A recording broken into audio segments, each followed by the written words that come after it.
ನಮಸ್ಕಾರ ವೀಕ್ಷಕರೇ, welcome to Kannada YouTube channel. ಬನ್ನಿ ನಾವು ಇವತ್ತಿನ ವಿಡಿಯೋದಲ್ಲಿ ನಿಮಗೆ ಗ್ರಹಜ್ಯೋತಿಯ ಬಗ್ಗೆ ನಾನು ನಿಮಗೆ ಇನ್ಫಾರ್ಮೇಷನ್ನ ಕೊಡ್ತಾ ಇದ್ದೇನೆ.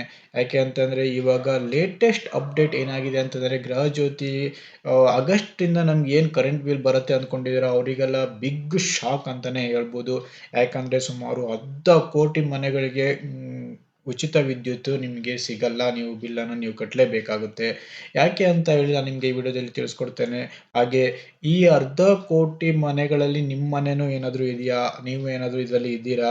ಮತ್ತೆ ಅದನ್ನ ಹೇಗೆ ಚೆಕ್ ಮಾಡೋದು? ಮತ್ತೆ ಇನ್ ಕೇಸ್ ನಿಮ್ಮ ಅಪ್ಲಿಕೇಶನ್ ರಿಜೆಕ್ಟ್ ಆಗಿದ್ರೆ ಅದು ಪ್ರೊಸೆಸ್ ಆಗಿದ್ರೆ ಏನು ಮಾಡಬೇಕು ಅನ್ನೋದನ್ನ ನಿಮಗೆ ಈ ವಿಡಿಯೋದಲ್ಲಿ ತಿಳಿಸ್ಕೊಡ್ತೇನೆ. ಅದಕ್ಕೂ ಮುಂಚೆ ನಮ್ಮ ಚಾನಲ್ ಅನ್ನ ಯಾರು ಸಬ್ಸ್ಕ್ರೈಬ್ ಆಗಿಲ್ಲ ಅಂದ್ರೆ ದಯವಿಟ್ಟು ಸಬ್ಸ್ಕ್ರೈಬ್ ಮಾಡಿ, ಶೇರ್ ಮಾಡಿ, ಹಾಗೆ ಲೈಕ್ ಮಾಡಿ. ಬನ್ನಿ ನಾವು ತಡ ಮಾಡೋದು ಬೇಡ, ಅದ್ರ ಬಗ್ಗೆ ನಾವು ಡಿಸ್ಕಷನ್ ಮಾಡೋಣ.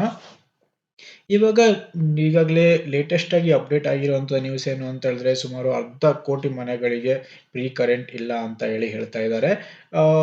ಬಟ್ ಅದು ಯಾಕೆ ಅಂತ ಹೇಳಿದ್ರೆ ಇನ್ನೂ 1/2 ಕೋಟಿ ಸುಮಾರು 45 ರಿಂದ 50 ಲಕ್ಷ ಮನೆಗಳಿಗೆ ಕರೆಂಟ್ ಆಗಸ್ಟ್ ಮಂತ್ ಅಲ್ಲಿ ಬರ್ಬೇಕಾಗಿತ್ತಂತ ಫ್ರೀ ಕರೆಂಟ್ ಅವ್ರಿಗೆ ಸಿಗಲ್ಲ. ಅವರು ಅಮೌಂಟ್ ಅನ್ನ ಕಟ್ಟಬೇಕಾಗತ್ತೆ. ಅದಕ್ಕೆ ಹಲವಾರು ರೀಸನ್ಗಳಿದೆ, ಹಲವಾರು ಕಾರಣಗಳಿದೆ. ಅದರಲ್ಲಿ ಯಾವುದು ಅದು ಯಾಕೆ ಈ ತರ ಆಗಿದೆ ಅನ್ನೋದನ್ನ ನಿಮ್ಗೆ ಇದರಲ್ಲಿ ತಿಳಿಸ್ಕೊಡ್ತೇನೆ. ಇನ್ ಕೇಸ್ ನೀವು ಹಾಕಿರುವಂತಹ ಅಪ್ಲಿಕೇಶನ್ಗಳು ಸಕ್ಸಸ್ ಆಗಿದೆ, ಪ್ರೊಸೆಸ್ ಆಗಿದೆ ಅಥವಾ ರಿಜೆಕ್ಟ್ ಆಗಿದೆ ಅನ್ನೋದನ್ನು ನೀವು ಚೆಕ್ ಮಾಡ್ಕೋಬೇಕಾಗುತ್ತೆ. ಇನ್ ಕೇಸ್ ರಿಜೆಕ್ಟ್ ಆಗಿದ್ರೆ ಯಾಕೆ ರಿಜೆಕ್ಟ್ ಆಯ್ತು, ಏನು ಅನ್ನೋದನ್ನ ಬಗ್ಗೆ ನಾವು ಡಿಸ್ಕಷನ್ ಮಾಡೋಣ. ಸುಮಾರು 1/2 ಕೋಟಿ ಮನೆಗಳು ಗೃಹಜ್ಯೋತಿಗೆ ಅಪ್ಲಿಕೇಶನ್ನ ಏನಕ್ಕೆ ಹಾಕಿಲ್ಲ ಮತ್ತೆ ಯಾಕೆ ಏನು ಪ್ರಾಬ್ಲಮ್ ಆಗಿದೆ ಅಂತ ಹೇಳಿದ್ರೆ ಕೆಲವು ಆಧಾರ್ ಕಾರ್ಡ್ ಲಿಂಕ್ ಆಗಿರಲ್ಲ, ಮತ್ತೆ ನಿಮ್ಮ ಕರೆಂಟ್ ಬಿಲ್ಲಿಗೆ ಆಧಾರ್ ಕಾರ್ಡ್ ಲಿಂಕ್ ಆಗಿರಲ್ಲ, ಫೋನ್ ನಂಬರ್ ಲಿಂಕ್ ಆಗಿರಲ್ಲ, ಅಕೌಂಟ್ ಲಿಂಕ್ ಆಗಿರಲ್ಲ, ಈ ತರ ಎಲ್ಲ KYC ಅಪ್ಡೇಟ್ಗಳಾಗಿರಲ್ಲ. ಇಂಥ ಹಲವಾರು ಸಮಸ್ಯೆಗಳಿಂದ ಅಪ್ಲಿಕೇಶನ್ನು ಹಾಕ್ದೇನೆ ಇರುವಂತ ಜನಗಳು ಇದ್ದಾರೆ. ಆಮೇಲೆ ಮತ್ತೆ ಇನ್ನೊಂದೇನು ಅಂತ ಹೇಳಿದ್ರೆ ಇವಾಗ ಬಾಡಿಗೆ ಮನೇಲಿ ಇರುವಂತವ್ರು ಮತ್ತೆ ಮೀಟರ್ ನಂಬರ್ನ ಚೇಂಜ್ ಮಾಡ್ಕೊಳ್ಳದೆ ಇರುವಂತವ್ರು, ಮತ್ತೆ ಹಳೆ ಮೀಟರ್ನ ಹಳೆ ಮನೇಲಿರುವತಕ್ಕಂತ ಒಂದು ಫ್ಯಾಮಿಲಿ ಮೆಂಬರ್ಸ್ ಯಾರೋ ಒಬ್ರು ತೀರ್ಕೊಂಡಿದ್ರೆ ಅವ್ರ ಹೆಸರಲ್ಲಿ ಇರ್ಬೋದು. ಅಂತ ಇದರಲ್ಲಿ ನಾವು ಅಪ್ಲಿಕೇಶನ್ ಹಾಕ್ಬೇಕಿದ್ರೆ ತುಂಬಾ ಮಿಸ್ಟೇಕ್ಗಳನ್ನ ಮಾಡಿಬಿಟ್ಟು ಅಪ್ಲಿಕೇಶನ್ ರಿಜೆಕ್ಟ್ ಆಗಿನೂ ಇರ್ಬೋದು. ಮತ್ತೆ ಅಪ್ಲಿಕೇಶನ್ ಹಾಕ್ದೇನೆ ಇರುವಂತವ್ರು ತುಂಬಾ ಜನನೇ ಇದ್ದಾರೆ. ತುಂಬಾ ಕನ್ಫ್ಯೂಸ್ ಇದೆ, ಏನ್ ಮಾಡ್ಬೇಕಪ್ಪ, ಏನ್ ಹಾಕ್ಬೇಕು ಅನ್ನೋದ್ರ ಬಗ್ಗೆನೇ ಸ್ವಲ್ಪ ಅವ್ರಿಗೆ ಗೊತ್ತಿರಲ್ಲ. ಅಂತ ಮೂಮೆಂಟ್ ಅಂತ ಆ ಕೆಟಗರಿಯಲ್ಲಿ ಸುಮಾರು 45 ರಿಂದ 50 ಲಕ್ಷ ಕುಟುಂಬಗಳು ಇರ್ಬೋದು.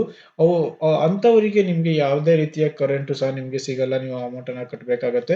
ಇನ್ ಕೇಸ್ ನೀವು ಅಪ್ಲಿಕೇಶನ್ ನೀವು ಹಾಕಿರೋರು ಅದನ್ನ ಹೇಗೆ ಚೆಕ್ ಮಾಡ್ಕೋಬೇಕು, ಇನ್ ಕೇಸ್ ಅಪ್ಲಿಕೇಶನ್ ರಿಜೆಕ್ಟ್ ಆಗಿದೆಯೋ ಅಥವಾ ಪ್ರೊಸೆಸ್ ಆಗಿದೆಯೋ ಅನ್ನೋದನ್ನ ನೋಡೋಣ ಬನ್ನಿ. ಫಸ್ಟ್ ನಾವು ಏನ್ ಮಾಡ್ಬೇಕು ಅಂತಂದ್ರೆ guarantee scheme Seva Sindhu GS Karnataka.gov.in ಮೇಲೆ ಈ ವೆಬ್ಸೈಟ್ಗೆ ನಾವು ಹೋಗ್ಬೇಕಾಗತ್ತೆ. ಇದಕ್ಕೂ ಮುಂಚೆ ನಾನು ಈ ವಿಡಿಯೋದಲ್ಲಿ ನಾನು ಹೇಗೆ ಚೆಕ್ ಮಾಡೋದು ಅಂತ ಹೇಳಿದೆ. ಬಟ್ ಇದು ಲೇಟೆಸ್ಟ್ ಅಪ್ಡೇಟ್ ಆಗಿರೋದ್ರಿಂದ ನಾವು ಹೊಸದಾಗಿಂದ ಇನ್ನೊಂದ್ಸಲ ನಾವು ಚೆಕ್ ಮಾಡೋಣ. ಇಲ್ಲಿ ನೀವು ನಿಮ್ಮ ಅರ್ಜಿಯ ಸ್ಥಿತಿಯನ್ನು ತಿಳಿಯಿರಿ ಅಂತ ಇದೆಯಲ್ಲ, ಇಲ್ಲಿ ನೀವು ಇದ್ರ ಮೇಲೆ ನೀವು ಕ್ಲಿಕ್ ಮಾಡಬೇಕಾಗತ್ತೆ. ನೋಡಿ ಸ್ನೇಹಿತರೆ, ಯಾಕೆ ಅಂತ ಹೇಳಿದ್ರೆ ತುಂಬಾ ಜನಕ್ಕೆ ತುಂಬಾನೇ ಕನ್ಫ್ಯೂಸ್ ಆಗ್ತಾ ಇದೆ. ಈಗ ನಾವು ಬಾಡಿಗೆ ಮನೇಲಿ ಇದೀವಿ, ಹೇಗೆ ನಾವು ಅಪ್ಲಿಕೇಶನ್ ಹಾಕ್ಬೇಕು, ಮತ್ತೆ ನಮ್ಮ ಆಧಾರ್ ಕಾರ್ಡಿಗೆ ಮೊಬೈಲ್ ನಂಬರು ಮತ್ತೆ KYC ಅಪ್ಡೇಟ್ ಮಾಡಿರ್ಬೇಕಾಗತ್ತೆ. ಅದು ತುಂಬಾ ಜನಕ್ಕೆ ಆಗಿರಲ್ಲ. ಇವಾಗ ಆಧಾರ್ ಕಾರ್ಡಿಗೆ ಮೊಬೈಲ್ ನಂಬರ್ ಕರೆಂಟ್ ಆಗಿರಲ್ಲ, ಮೊಬೈಲ್ ನಂಬರಿಗೆ ನಿಮ್ಮ ಆಧಾರ್ ಕಾರ್ಡ್ ಲಿಂಕ್ ಆಗಿರಲ್ಲ. ಈ ತರ KYC ಪ್ರಾಬ್ಲಮ್ ಇಂದಾನೆ ತುಂಬಾ ಅಪ್ಲಿಕೇಶನ್ಗಳು ಹಾಕಕ್ಕಾಗದೆ ವಾಪಸ್ ಬಂದಿದ್ದು ಇದೆ. ಅಂತ ಅಪ್ಲಿಕೇಶನ್ ರಿಜೆಕ್ಟು ಆಗ್ಬಹುದು. ಮತ್ತೆ ಈಗ ರೀಸೆಂಟ್ ಆಗಿ ನಾನು ಒಂದು ಅಪ್ಲಿಕೇಶನ್ ನಾನು ಹಾಕಕ್ ಹೋದಾಗ ನನಗೆ ಅದು ಆಗಿಲ್ಲ. ಯಾಕೆಂದ್ರೆ ಕೆಲವೊಂದು ಇನ್ನೊಂದು ಪ್ರಾಬ್ಲಮ್ ಏನು ಅಂತಂದ್ರೆ ಕೆಲವೊಂದು OTPಗಳು ಸಹ ಹೋಗ್ತಾ ಇರಲಿಲ್ಲ. ತುಂಬಾನೇ ಪ್ರಾಬ್ಲಮ್ ಆಗ್ತಾ ಇತ್ತು. ಮೊನ್ನೆ ಒಂದು ಅಪ್ಲಿಕೇಶನ್ ಹಾಕ್ಬೇಕಿದ್ರೆ KYC ಅಪ್ಡೇಟ್ ಆಗಿರಲಿಲ್ಲ ಆಧಾರ್ ಕಾರ್ಡ್‌ಗೆ. ಮತ್ತೆ ಆಧಾರ್ ಕಾರ್ಡಲ್ಲಿ ಕೊಟ್ಟಿರತಕ್ಕಂತ ನಂಬರು ಮಿಸ್‌ಯೂಸ್ ಆಗಿರುತ್ತೆ, ಇಲ್ಲ ಮಿಸ್ ಮಾಡ್ಕೊಂಡಿರ್ತಾರೆ. ಮತ್ತೆ ಲೇಟೆಸ್ಟ್ ನಂಬರ್‌ಗಳನ್ನ ಅವ್ರು ಅಪ್ಡೇಟ್ ಮಾಡ್ಕೊಂಡಿರಲ್ಲ. ಈ ತರವಾದ ಹಲವಾರು ಸಮಸ್ಯೆಗಳಿಂದ ಅಪ್ಲಿಕೇಶನ್ ಹಾಕ್ದೇನೆ ಇರೋರು ತುಂಬಾ ಜನ ಇದ್ದಾರೆ. ಮತ್ತೆ ಅಪ್ಲಿಕೇಶನ್ ಹಾಕಿರೋದ್ರಲ್ಲಿ ತುಂಬಾನೇ ಪ್ರಾಬ್ಲಮ್‌ಗಳು ಆಗಿರುತ್ತೆ. ಅಪ್ಲಿಕೇಶನ್ ರಿಜೆಕ್ಟ್ ಆಗೋ ಚಾನ್ಸಸ್ ಇರುತ್ತೆ. ಬನ್ನಿ ಅದ್ ನೋಡೋಣ. ನಾವು ಟ್ರ್ಯಾಕ್ ಯುವರ್ ಅಪ್ಲಿಕೇಶನ್ ಸ್ಟೇಟಸ್ ಅಂತ ಒಂದು ಫೈಲ್ಸ್ ಇದೆ. ಇದ್ರ ಮೇಲೆ ನಾವು ಕ್ಲಿಕ್ ಮಾಡೋಣ. ಸೆಲೆಕ್ಟ್ ಹೆಸ್ಕಾಮ್ ನೇಮ್ ಅಂತ ಇದೆ. ಇಲ್ಲಿ ನೀವು ನಿಮ್ಮದು ಯಾವ್ದು ಬರುತ್ತೆ ಆ ಡಿವಿಷನ್ ನೀವು ಇಲ್ಲಿ ಕ್ಲಿಕ್ ಮಾಡ್ಕೋಬೇಕಾಗತ್ತೆ. ಆಲ್ರೆಡಿ ನಿಮಗೆ ಅಲ್ಲಿ ಗೊತ್ತಿರುತ್ತೆ, ನಾನು ಬೆಸ್ಕಾಮ್ ಅಂತ ತಗೊಂಡಿದ್ದೇನೆ. Enter your account I D, ಇಲ್ಲಿ ನೀವು ಅಕೌಂಟ್ ಐ ಡಿಯನ್ನು ನೀವು ಇಲ್ಲಿ ಹಾಕಬೇಕಾಗತ್ತೆ.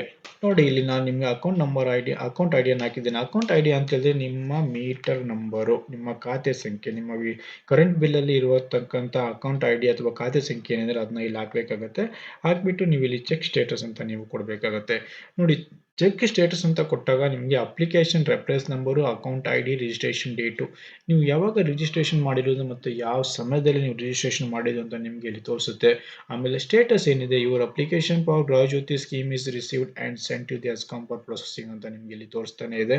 ಅಂದರೆ ನೀವು ಹಾಕಿರೋ ತನಕ ಅಪ್ಲಿಕೇಶನ್ ಸಕ್ಸಸ್ ಆಗಿದೆ ಮತ್ತು ಅದು ಹೆಸ್ಕಾಮಿಗೆ ಪ್ರೊಸೆಸಿಂಗಲ್ಲಿ ಇದೆ.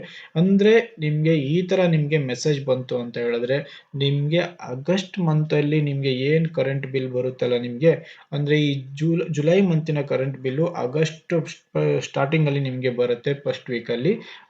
ಆ ಮಂತಿಂದ ನೀವು ಕರೆಂಟ್ ಏನು ಯೂಸ್ ಮಾಡಿದಾರೆ ಅದು ನಿಮಗೆ ಫ್ರೀ ಆಗಿ ಇರುತ್ತೆ. ನಿಮಗೆ ಅಂದರೆ ನಿಮಗೆ ಜೀರೋ ಬ್ಯಾಲೆನ್ಸ್, ಜೀರೋ ಅಮೌಂಟ್ ಬಂದಿರುತ್ತೆ ನಿಮಗೆ. ನೀವು ಯಾವುದೇ ರೀತಿಯ ನೀವು ಅಮೌಂಟನ್ನು ಕಟ್ಟುವ ಹಾಗೆ ಇಲ್ಲ.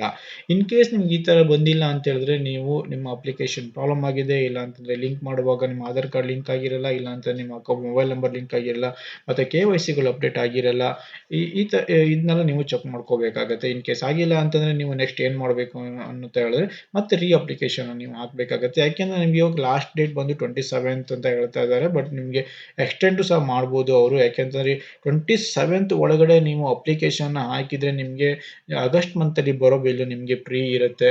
ಮತ್ತು ನೀವು 27 ನಂತರ ನೀವು ಜುಲೈ 27 ನಂತರ ನೀವು ಗೃಹಜ್ಯೋತಿಗೆ ಅಪ್ಲಿಕೇಶನ್ ಹಾಕಿದರೆ ನಿಮಗೆ ಆಗಸ್ಟ್ ತಿಂಗಳ ಬಿಲ್ಲು ನಿಮಗೆ ಫ್ರೀ ಇರುತ್ತೆ. ಸೆಪ್ಟೆಂಬರಲ್ಲಿ ಬರ್ತಕ್ಕಂಥ ಬಿಲ್ಲು ನಿಮಗೆ ಫ್ರೀ ಆಗಿರುತ್ತೆ.